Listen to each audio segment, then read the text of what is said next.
Pemirsa, judi bisa menghancurkan hidup seseorang sepenuhnya benar.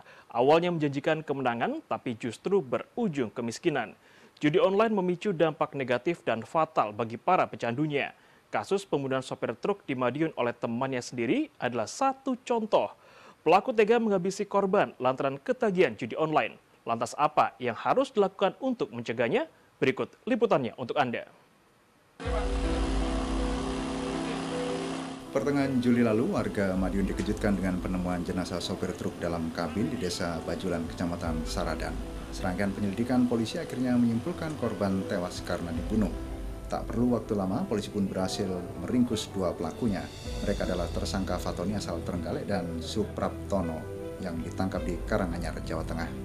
Polisi menyebut tersangka Fatoni adalah teman karib korban. Mereka sama-sama sopir truk. Tersangka mengaku nekat merampok barang muatan korban karena kecanduan judi online. Perampokan itu berujung fatal hingga nyawa sang teman melayang. Berdasarkan olah TKP di lokasi, selanjutnya kami juga dalam menjalankan CCTV yang ada di seputaran jalur dan kami memeriksa juga saksi-saksi lainnya. Alhamdulillah waktu 7 hari, tanggal 4 Juli kemarin kami bisa menangkap pelaku otak rencananya yaitu Fatoni asal Trenggalek sebagai otak pelakunya yang merupakan rekan korban yang niatnya ingin menguasai barang karena mungkin terlihat dengan faktor ekonomi seperti yang sampaikan tadi ada pinjaman utang dan online.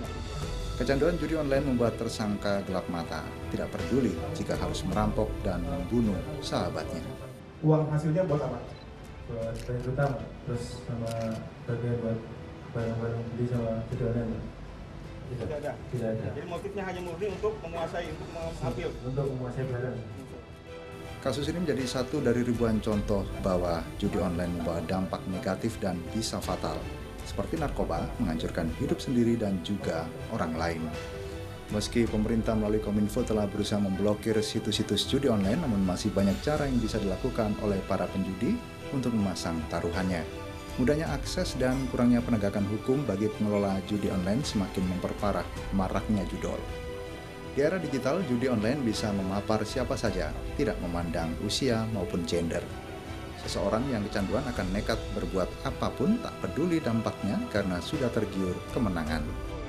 Maka perlu pencegahan secara mandiri setiap insan, bisa melalui lingkungan keluarga maupun pertemanan. Judi online menjadi penyakit yang meresahkan di tengah masyarakat kita, akan menjadi candu para pelakunya. Pelaku ini bisa berasal dari perempuan, laki-laki, dari tua, muda, bahkan sampai pada tingkatan pelajar. Para pelaku juga berasal dari tingkatan ekonomi menengah ke bawah, menengah ke atas, meskipun memang sangat cenderung menengah ke bawah. Iming-iming hasil besar, balik modal maupun keuntungan lebih yang sangat besar, ini menjadi iming-iming yang sangat menggiurkan para pelaku. Dalam rangka untuk melakukan aktivitasnya, para pelaku sering gelap mata melakukan tindakan-tindakan kriminal yang baik korbannya adalah orang lain maupun orang-orang sangat terdekat dari pelaku ini. Seperti pesan Bang Roma Irama, judi menjanjikan kemenangan, judi menjanjikan kekayaan, tapi itu bohong dan awal dari kemiskinan. Dari Madiun, Arif Bayu Effendi, iNews melaporkan.